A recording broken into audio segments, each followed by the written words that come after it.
tal? Buenas tardes a todos. Good afternoon, everybody. Welcome to the TCM meetings. And once again, the films that we will interview today are coming from very different places in the world, and they are marked by very different cultures. But there is something in common today. The 5 films are female points of view, and they are directed by female directors. So we're going to celebrate the fact that we are among women today, and we are going to give an applause to our guest today. Bueno, pues nuestra primera película Our first film is directed by a woman, and it is amazing. I realized yesterday that all the directors today were women, and our director, Rebordino, said that this film festival was trying to promote gender equality, and we have a proof here. We hope that it stays this way. So this is a Spanish film. We have with us the director, Celia Rico Clavelino, one of the main actresses, Lola Dueñas, and the producer, Sandra Tapia. Celia, this is a film in which almost everybody in the public can see themselves. It's not an autobiographic film, but somehow you grew up in a very small village in Seville, and there is something personal in this film, isn't it? Yes, well, the film is not autobiographic, but it is based loosely on my own experience, because I have an experience of growing up in a very small village. And so I tried to show the feelings that I had while growing up, but this story itself is not my story. It's not autobiographical. The story is about a mother and a daughter that are very close, and they live in a small village. You don't say exactly where it is located, and somehow the conflict starts when the daughter decides to move to London. Let's see some images. Mamá, voy a escribir un rato. ¿No quieres que veamos la serie? Es que he quedado. Londres es de puta madre. Te encantaría, tienes que ir. Me gustaría apuntarme a clases de inglés. Igual puedo estudiar turismo el año que viene. ¿Y cómo es que te da por eso? Pero no querías que volviera a estudiar. Leonor, no digas tonterías, sabes que siempre te animamos con los estudios. ¿Por qué sigues hablando en plural?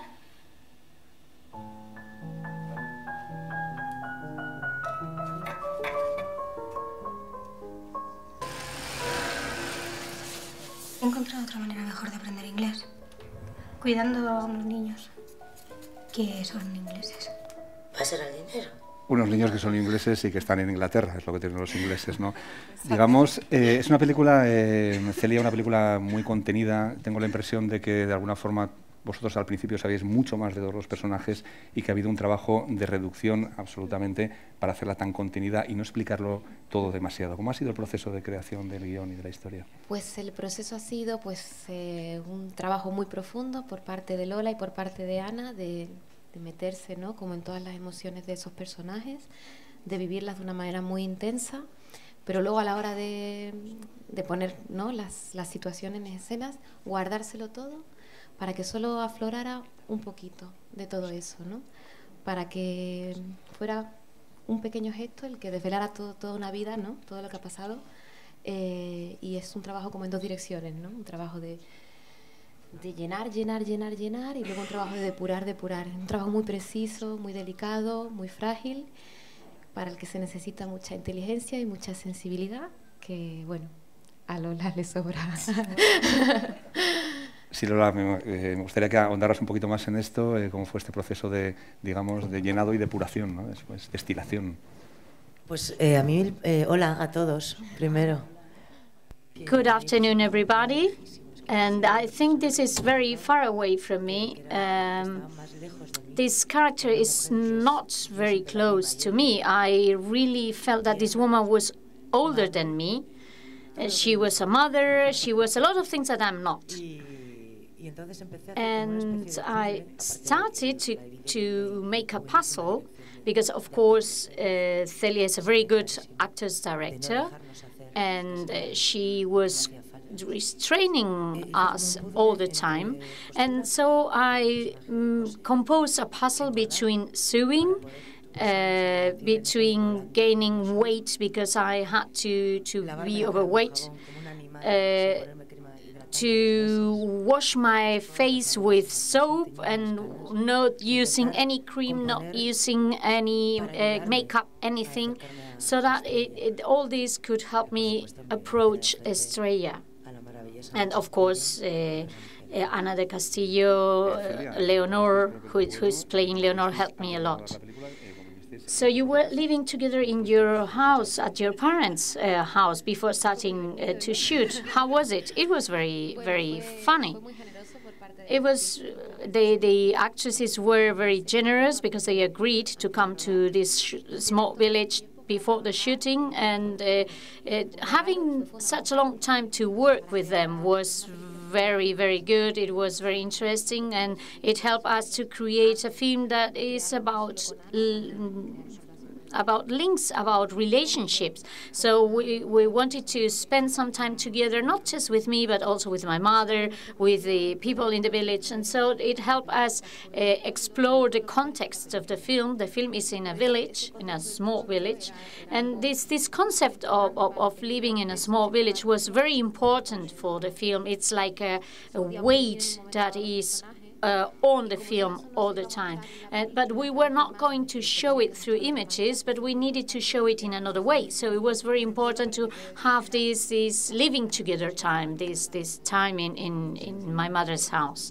And well, anyway, it was a kind of vacation as well, because the path of life in the village is very nice, and I suppose that you became famous in the village. I remember the night we arrived to the village. Well, they wanted to invite us to have supper, and when we arrived, we found one of those old tables, you know, the small ones with a fire beneath, and I hadn't seen one for ages.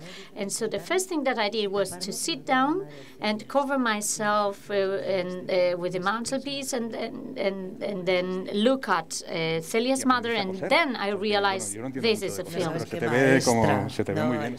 And so her mother is a wonderful teacher. She told me how to sew, and I learned how to sew by my mother. And when my sister saw the film, she could recognize our mother in the character, and so it was wonderful. I think it was the best critic ever for the film, that she could recognize my mother in the film, because she has a very particular way of cutting the clothes and everything. And I was amazed that Lola was able to incorporate all that into the film. So have you sewn? No, I haven't sewn anything else afterwards. I haven't. It was so intense that I don't want to sew more. And I finished during the shooting. I finished a shirt for my father, but I haven't finished the buttons yet, and I haven't found the time. Well, she did a lot of things during the shooting. She did a dress for me, she did a cushion, she did a lot of things. The film is a bit claustrophobic. It takes place in a village, but we never see the village, actually. It's all in the interior of a flat. Why? I had a very strong idea of having the flat or the house as another character. And the idea of a home as a comfortable place, a place where one feels protected, where care takes place. And suddenly the idea of a daughter wanting to leave that nest is a huge step. She has to cross this space between the private space and the public space, and that's why I decided to trap the characters in the house. And in the end, they created a kind of microcosmos created by the family. And they were isolated. And I wanted to give this idea, and I needed to create a close space for it. So it was a process that was very adequate for the film. It is true that it might be a little bit claustrophobic, but at a certain moment, I mean, you can also feel that uneasiness of the actresses that were trapped in there. So I think it made the character grow. I think being trapped was a plus. I just wanted to say that you did something which is incredible. Even though we were shooting in an enclosed space, the public doesn't suffer, and this is amazing. Sandra, from the point of view of production, it must be wonderful just to shoot in the interior in one house. We were reflecting a lot on the format, and Celia's proposal was very easy. And there was a concept that we were always discussing. The place is not important, but it has to be a village. It doesn't matter if it is in Catalonia or in Andalusia or wherever, but it has to be a small village. And they needed also to be in a very close place. So it was not that easy, because it's not easy to bring a whole crew to a very small space, but we enjoyed it. And the house where we shot belongs also to Celia's family, so everything was very, very familiar. Thank you very much for this proposal. I think you are showing it in the theaters on October 5th.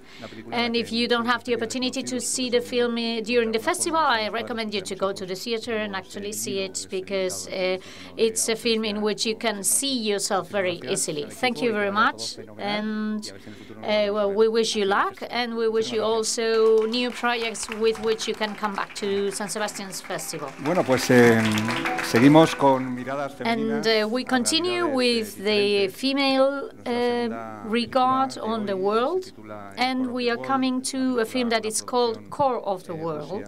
It's a Russian and Lithuanian production, and we have Natalia Meshanikova with us. Que es la directora. She is the director. And Daphne Vilcinaite, who is the producer. And we also have an interpreter who is going to help us communicate with them. Una mirada femenina. A female regard, in this case, on a very male world. Ваш фильм — это женский взгляд на мужской мир. Un mundo masculino. It is a very male world that is somehow disappearing, at least the kind of masculinity that the characters are representing. По крайней мере, тот тип маскулинности, который у вас в вашем фильме показан. And it also takes place in a world, the background is a world that is also disappearing. I don't know if the topic of the film could be change. Нет, это не совсем верно. Фильм не об изменениях, фильм о том, как человек ищет дом и чувство дома, и без этого чувства он не может счастливо жить. No, this is not the point of view from which I wanted to shoot. It's not a film on change. It's a film on the quest of a house that gives you the feeling of being at home, of creating a family. Because I believe that without this homely feeling, you cannot live. So it is a film about a farm in which they have a hunting dog training center. Let's see some images.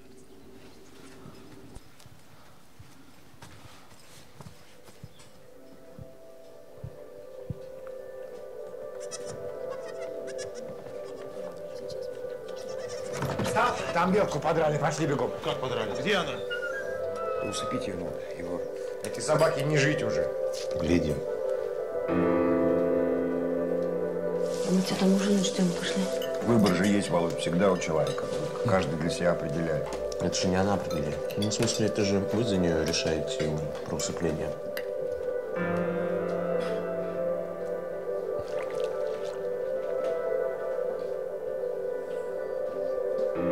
Егор, мама умерла сегодня.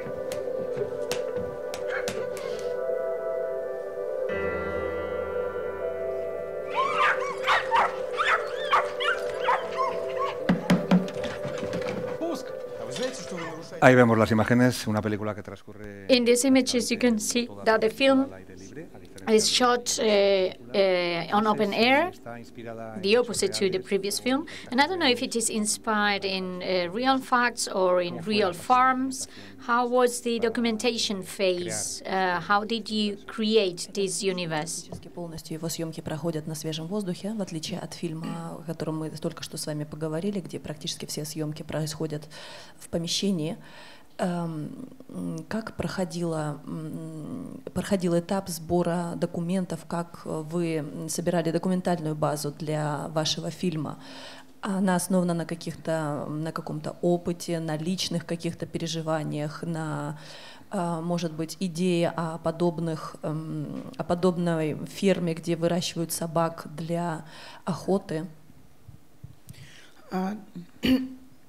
Дело в том, что мы занимаемся сами собаками, и артист, играющий главную роль, это мой муж. И у нас в семье охотничьи собаки. Мы давно знаем эту среду обитания охотников и мир охотников. Поэтому, когда мы придумывали фильм, мы сделали это место, уже зная, что там происходит. The main character in this film, well, maybe we should start saying that we love dogs. And the main character is my husband, and we always had dogs at home. Now we have hunting dogs at home, and we know very well the hunting world, the world that is described in this film. And when we were thinking about how to shoot the film, and since we knew that world, we decided to locate the film in that world. And the veterinary job, are you familiar with it as well? Because it's very well portrayed. Что для актера все вот эти вот ветеринарные, медицинские манипуляции должны быть очень сложны. Также имеет какое-то отношение к медицине, к ветеринарной медицине? Да, он должен был быть ветеринаром по первому образованию. Так сложилась его жизнь, что он его не закончил, бросил обучение и поступил на актерский факультет в МХАТ. Yes, that's correct. My first training should have been veterinary doctor, but I quit, so I never finished my studies, and I decided to dedicate to work on the cinema world, and my husband dedicated himself to the actor world and the acting. Уже почти профессиональная. At home, he is who takes care of the health of our dogs, and he tends to the deliveries, so he is kind of a professional. Very interesting. So we also have the producer of the film with us. I don't know how the production phase was. Was it difficult? Was it easy? Because this proposal is very original. You know, I am not the main one. I am a co-producer. I'm from Lithuania, but I was following the production. So I think it's quite maybe even obvious that the most difficult part, of course, was animals and dealing with the animals. It was a long story before the film that Natalia maybe could also tell more. No soy productora, soy coproductora y claro que estaba siguiendo muy de cerca todo el proceso. Sorry, the interpreter is translating English, which has already been translated. Sin duda, la parte de los animales, de trabajo con los animales. En esto Natalia puede colaborar. Hay también un cambio, ¿no? There is also a change in the perception of how animals are treated. I don't know if it is, apparently it is the right way to treat animals, but on the background there are some protests of ecologists against how animals are being treated. Is it based on true facts? Изменение отношения к животным, что для героев этого фильма вот такая среда, такое обращение с животными являются нормальными, но мы видим, что в обществе появляются протесты экологов, протесты зеленых против такого обращения. Вы также хотели и этот момент осветить в вашем фильме? Да, конечно, и это очень серьезный вопрос, который в том числе встает в нашей стране, потому что в России эти станции, они легальны, они не запрещены законом, но в России также настолько огромная страна, что там очень много леса, и очень нужно, чтобы охотники продолжали свою деятельность, потому что во многие города приходит зверь, и это очень серьезный вопрос, который сейчас стоит перед нашим обществом, который пытаются решить зоозащитники, как показывает практика, не очень умно они это пытаются сделать, просто путем того, чтобы отпускать животных в лес, и они там погибают. Sí, es una cuestión que ahora es. It is a question that is very present in society nowadays. Russia is a very big country, very large, and there are a lot of hunters, and this kind of hunting dog training centers or farms are legal. So they are acting legally, but we see that there are some ecologist movements that are trying to confront this problem. And since it is a very large country, there are situations in which wild animals are going into the cities and they needed to be fought. And hunters have to be able to keep on training in order to face that. And apart from the ecologist part, ecologists also try to approach this, but they don't do it in a very civil way and not in a very sensible way. They just promote that animals are left alone in nature and they are not able to survive in nature like that. And there are some similitudes between films, because next film is called Julia and the Fox, and you also portray some fox in your film. How was it to work with foxes? Юлия и лиса, и вы тоже работаете с лисами. Мы с вами уже поговорили о собаках. А каково это было работать с лисами? Несколько лис у нас были привезены, они были ручные, и эти лисы были выкормлены собакой. Они живут в квартире, 2 лисы живут в квартире с 2 собаками, при том, что эти собаки охотничьей породы. We had 2 foxes. They were raised up by us, so they are living in a flat together with hunting dogs, and they are domestic animals. Те лисы, которые участвуют в сцене соревнования в искусственной норе, это лисы, которые работают с собаками, выращенные специально для этого. И мы снимали эту сцену документальным образом. And those foxes that train together with the hunting dogs, they have their own artificial house, and they are trained for that. And we have shot it as using the technique of a documentary film. И преодолеть страх, потому что лиса — это серьезное животное, которое может повредить человека. И мы тренировались вместе с актерами, как общаться с лисами, нас учили всех.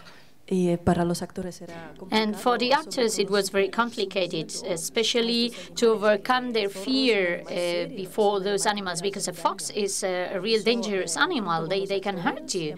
So together with the actors and actresses, we were training together with the foxes in order to overcome this fear and to know how to work with them. So thank you very much for showing this film in the festival. It's a very suggestive film, and we are very happy to see new ways of approaching different topics.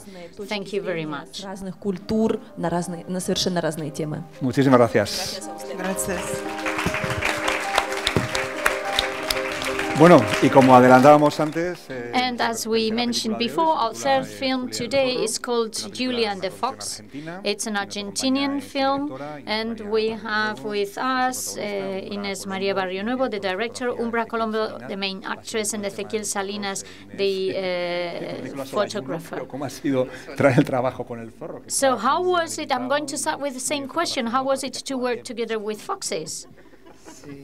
Because it's not normal that foxes are shown in films, apart from those ancient British films. Well, thank you very much for the invitation. We live in a part of, we live in the city, in Cordoba, in Argentina, but there are a lot of mountains around.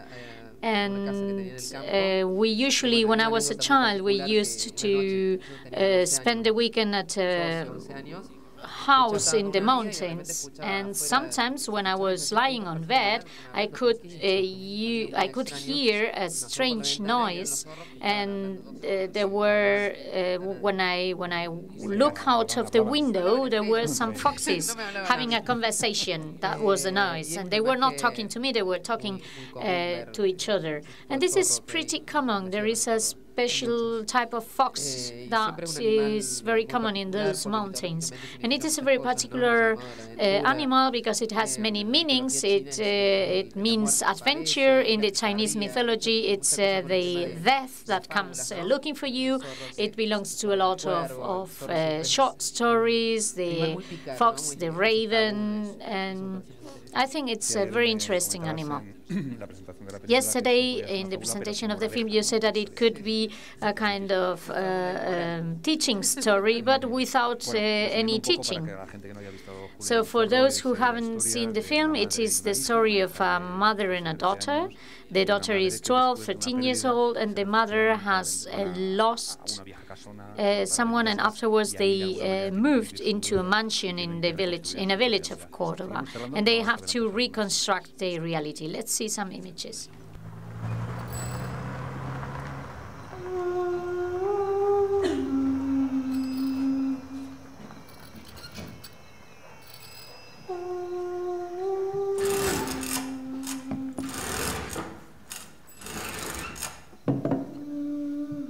Come. Ma, hay un señor durmiendo en mi pieza. Qué grande está. Se parece mucho a Nacho. ¿Sos amigo de mi mamá? Sí, desde hace mucho. ¿Vivís acá? Ahora sí.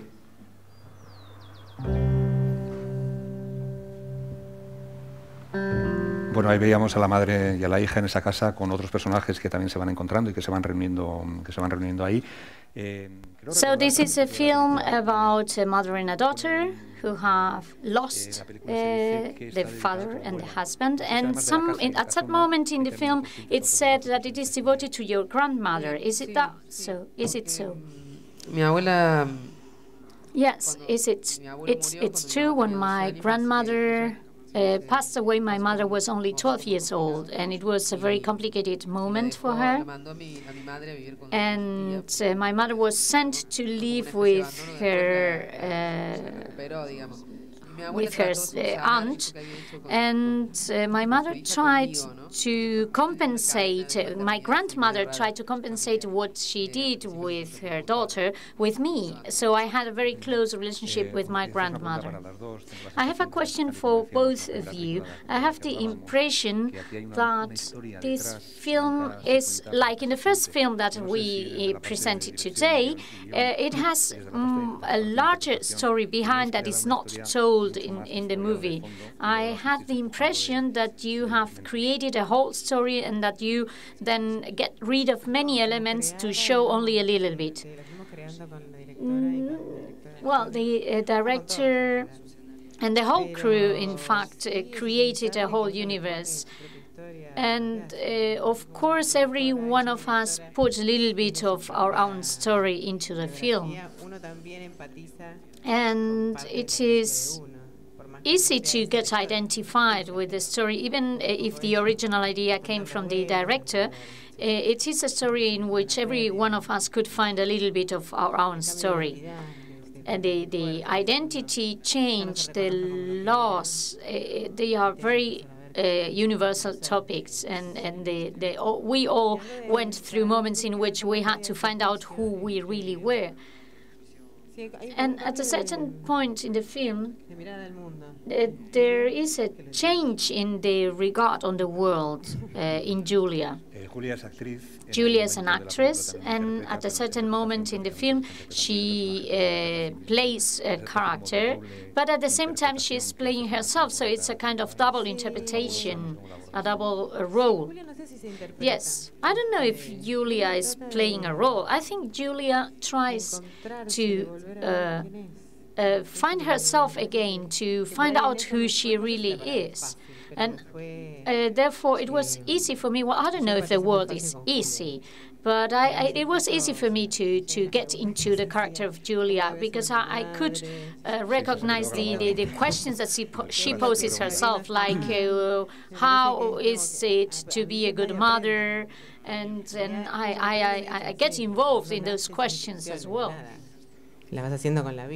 And the answer is not written anywhere. You have to find it out through life, in everyday's life. So there is no planning at all, because life is surprising you constantly, and change is is constant. So it is important to see what is important for you, what is the importance of things, and you cannot get trapped in the past, because at a certain moment in the movie, Julia says, "I don't recognize myself anymore."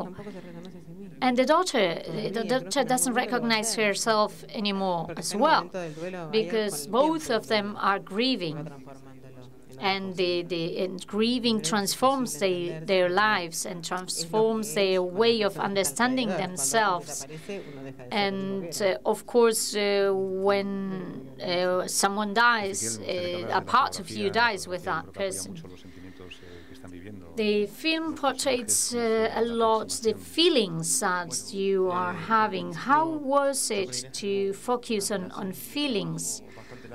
Well, I have a very long relationship with Ines. We've been shooting films together for more than 10 years now. And I think we have a kind of way to work together that has been created in time, and so we work in a very intuitive way. We decide sometimes if we are going to make an approach, an intellectual approach, a rational approach, and in Julia, the sensitivity is very important as well. So we decided to transmit feelings. And we did it just using the intuitive way of working that we have developed in time. So we started putting a drop of feelings in every scene, and I think that work was very important. So we, during the month, we sat down very often to talk about feelings, to talk about scenes, and how a certain approach to the scene could show feelings, and these intellectual discussions helped us a lot. Because when you're creating a scene and you're looking for certain feelings to show, it's easier. You have shot in Cordoba, which is a place where you grew up. Was it important? Did it help you to shoot? When I was in the train from Madrid to the Basque Country, I crossed many landscapes that remind me of the Cordoba mountains. But anyway, I think it is always easier to talk about things that are familiar.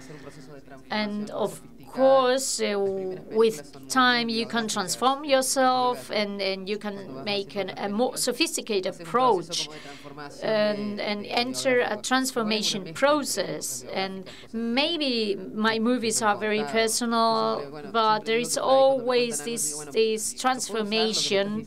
I'm using things that I know of, things that belong to my story, but I transform them and I make them more sophisticated.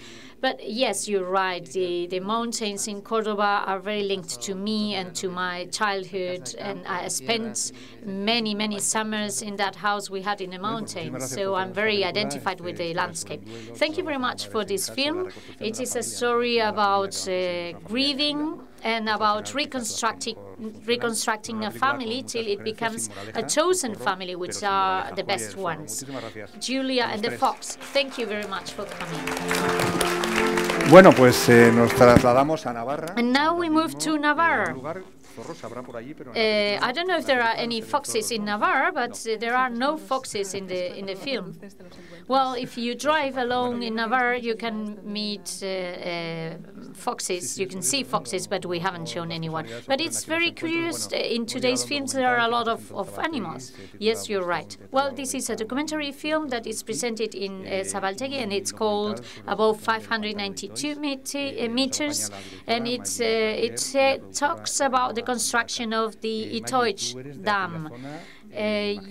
We are with Maggie. Maggie is the film director.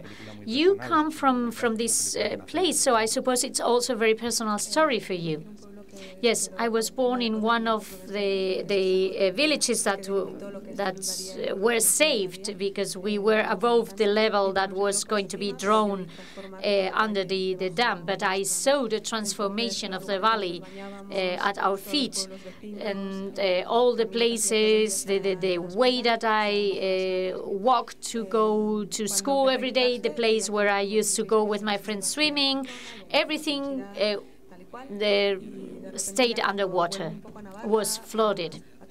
And sometimes when I go back to Navarre and I shoot things there, I realize that I really want to show this landscape that disappeared as a kind of grieving process as well, because it affected a very big community, but also it affected me and my family, and I don't know how to face it today. And I want to pose questions for today and also for the future.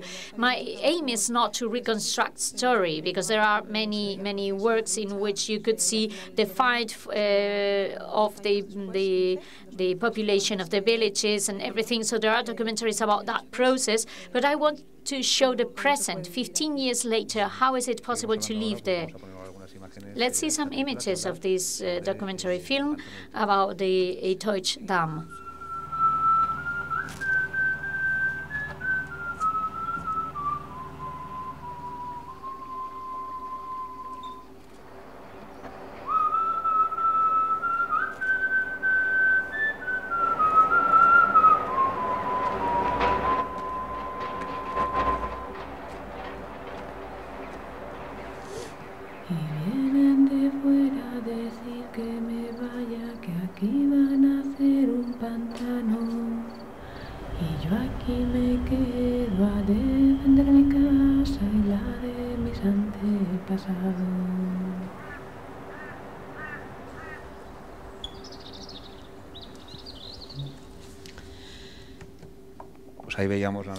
We could see nature there, but we could see also the inhabitants of those villages.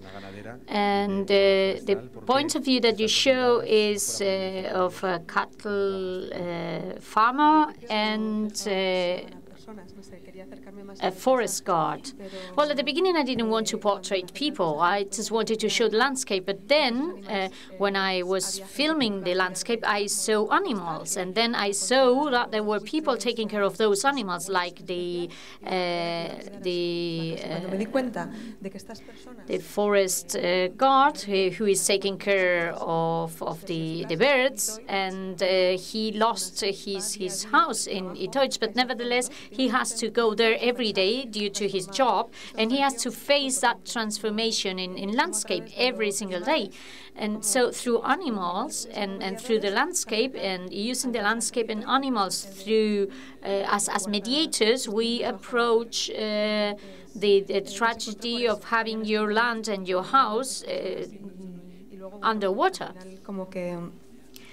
And in the end, everything comes together. I was shooting 2 months long, and I was alone with my camera, and I was following these people and these animals in their everyday life. And in the end, I realized that everything is connected. So you did everything by yourself. It was a kind of very autonomous work. Yes, it was a lot of freedom for me, of course, but the most difficult thing was the sound. It is very difficult to take care of the camera, the images, and of the sound at the same time. So the post-production, the sound post-production was very important. I know, when did you jump into the project? Were you present from the beginning, or when did you realize that it was becoming a professional work? Well, Maya is a professional as well.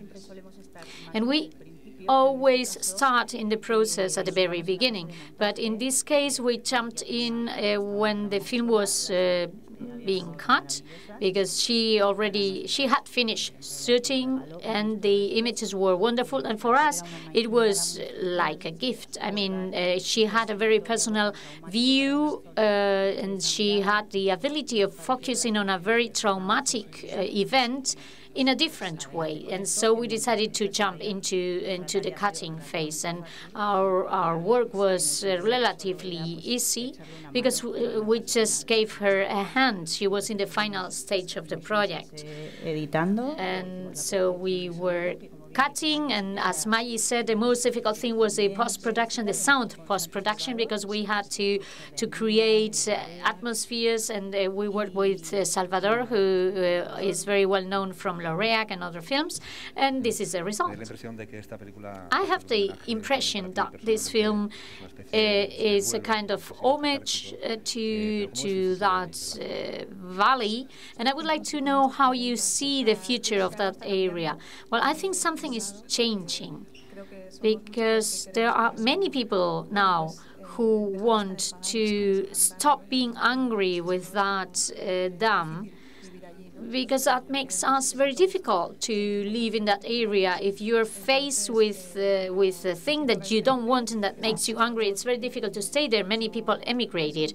And so we are trying to change our experience, and we're trying to live in a different way, and it has to be a real challenge. We have to take it as a challenge to be able to live there and not and stop being angry. And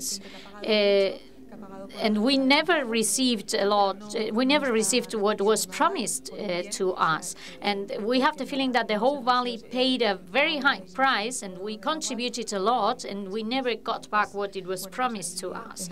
And this is another approach that is important. We hope that things will change in the future.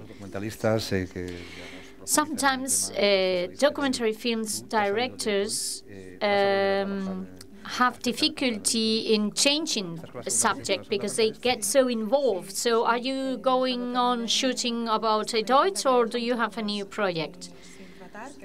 Well, it is true that I still have a lot of things to explain about Deutsch, and there were a lot of things that I wanted to explain, but I already divided the film in two areas, and it is what is below water, and the other area what is above water. And in this film I wanted to concentrate on the area that is above water, but there are a lot of stories below water that we could tell. So maybe the next project is going to be on Deutsch again. So we hope to see that new project in the film festival again. Thank you very much. And as you see, our pianist is already playing the score of your film, which is full of hope for the future. Thank you very much. Muchas gracias. Bueno, hoy vuelvo hacia atrás. And I'm going backwards now, because we have a fifth film today. Thank you very much, Ines, for waiting so long for us. In this corner, you're alone by yourself. She's Ines Moldavsky, and she's presenting here a short film that received a prize in Berlin. It's a film called The Man Behind the Wall. The wall she is talking about is the wall that separates the occupied territories in Gaza. It's the wall that separates the West Bank and Israel. Sorry. Palestina and Israel. Okay, she's coming from Argentina, but she lives in Israel, and she... this is difficult. This is very difficult. We have Israel, we have the West Bank. How do you say West Bank? I don't know how you call West Bank do you say Palestina? Do you say, what do you say? Well, the whole area that there is Gaza, which is under the control of Hamas. Then we have the West Bank, which is Ramallah, Nablus, Bethlehem, Palestine, and we have Israel. There are like 3 territories that are in war, that are at war, and Palestine and Gaza are kind of together, and Palestinians live there, and Israel supposedly... the population is like Jewish population. Something like this. Yeah, something like this. Bueno, perdonad mi confusión. Sorry if I didn't explain it correctly before. So the approach in your documentary film is very interesting. You are the narrator, and through Tinder you get in touch with the men that are behind the wall. It is a documentary film, but it is an documentary film. It's kind of autobiographic. It is very risky. It is risky from the cinematographic point of view, but it's also risky because you are in a war zone. I mean, so where did you get the idea of using Tinder as well? Well, I'm going to try in Spanish, and if I cannot express myself, I will change into English. Globalization. So one day I woke up with a question in my head. What could happen if I get into Tinder when I'm in a place, in a location close to the wall? Because Tinder is an app, an application to meet people that is based on location. So the app shows you men that are located near your location. And so, for example, if you are in Jerusalem, the application shows you men that are behind the wall in Ramallah, and men that, for me, as an Israeli, it would be very interesting to meet, because it's very interesting, but it is a huge taboo. It's a taboo to have a love relationship or sexual relationships with Palestinian men. And so this stupid app ignores physical borders. Las fronteras. Las fronteras. Ignores nationalities, ignores taboos, ignores everything. And it shows you contacts with men that are kind of forbidden. And I found it very interesting. And the idea of the Internet as a meta-national space was very interesting for me, and I wanted to investigate. And so I started to get in touch with men, with Palestinian men, through Tinder and OkCupid as well, with the idea of shooting a documentary film on that. And more than a documentary film, it was a kind of a performance. It was a performance work. many performance artists. Like there was a performance artist who did this performance work called Looking for an Husband with a EU Passport, in which she was looking for an husband with a European passport. And well, yeah, I can talk hours about this. So no, we can talk hours. Okay. So bueno, seguimos hablando hours. Pero antes vamos a so let's see some images of the film before we continue talking. Ahora mismo ella. Everything should be controlled, even sex food. I told you, depends on the quality of the man. Some people are good. They know what sex and how they don't fuck and they disrespect. Maybe you know better than me because you tried a lot. What do you mean I know better? I mean the quality of the people you did sex with. I don't know. Because I don't fuck a lot. I never fucked out. Bueno, ahí asistimos a una de las conversaciones que So you can see one of the conversations that she has, that Inés has with one of these men. These men are very different. They are different ages, different professions. Was it by chance, or did you look for it? I don't know. I got in touch with a lot of people, and there were men that agreed to participate in this documentary film. And so in the end, it was not intended. I think this is the thing in the internet. Nowadays, you can. It's very accessible. So. Like people from different backgrounds. Así que por Tinder y OkCupid hay gente de muchas edades. So in Tinder and in OkCupid, there are people from different nationalities, different cultural levels, different ages. It's a mix, and this is the way it is in the internet. Were you afraid in your visits in the West Bank or in some of your dates or your interviews? Yes, the first time before traveling there, I was afraid. I was very afraid. Yes. And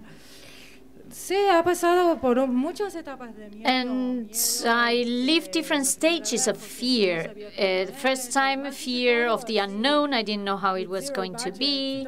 Then zero budget, everything. I was traveling in a bus. I was completely alone. And the first time I didn't know how to face it and how to do it, because what we know in Israel is that we supposedly are not allowed or we cannot travel to Palestine. And I was also afraid because, in fact, what happens is that you enter the West Bank with your bus from Jerusalem to Ramallah, and the bus doesn't stop at the border. But when you go back to Israel, you're stopped by an Israeli soldier at the border, and he asks you what you were doing there in the West Bank. And at that moment, I bring the Argentinian passport out, and I pretend not to speak Israeli or English, and I say that I am Argentinian. Because if I say I'm an Israeli, I would be questioned. And so I was very afraid, and this is a documentary film I started shooting without knowing at all how to shoot a documentary film and how the result was going to be. So it's a creation process with a lot of fear. I had a lot of materials. I had no idea how to cut them and how to put a piece together, so it was a very intense project. But in the end, you have a wonderful documentary film, and you said that sex in Israel is a taboo. So how was the reaction in Israel? Well, everybody thought that I should be interned in a lunatic house, you know. So when I was in the first stages and I explained about the idea, everybody said that I was crazy, completely crazy. And nowadays, when I explain in Israel what I did and everything, the first thing they say is that they laugh at me, of course, because it's not just visiting the West Bank, it's visiting the West Bank to meet men who I don't know at all. And so mostly this is it. But the documentary film was appreciated in the end. They like it. They liked it. Many Israelis have like this, fantasy of actually visiting the West Bank, because everything that is a taboo is also very I don't know, erotic in a sense. People start to have these fantasies about it, and maybe it's a bit Orientalist fantasies. I think they all have the secret fantasy of visiting the West Bank. That's why they say I'm crazy, and that's why they enjoy the film, because they are full of curiosity to see how is actually the West Bank, how do people live there, how are Palestinian men, so they basically enjoy it. Pues nada, bendita locura. So then let's thank God for your craziness, because the film is very interesting and it's a nice approach to the unknown and the forbidden. Thank you very much, Ines, and thank you very much for all the directors, actors, actresses, and everybody who came here today, to the producers as well. And see you tomorrow with more films and more interesting stories. Thank you very much.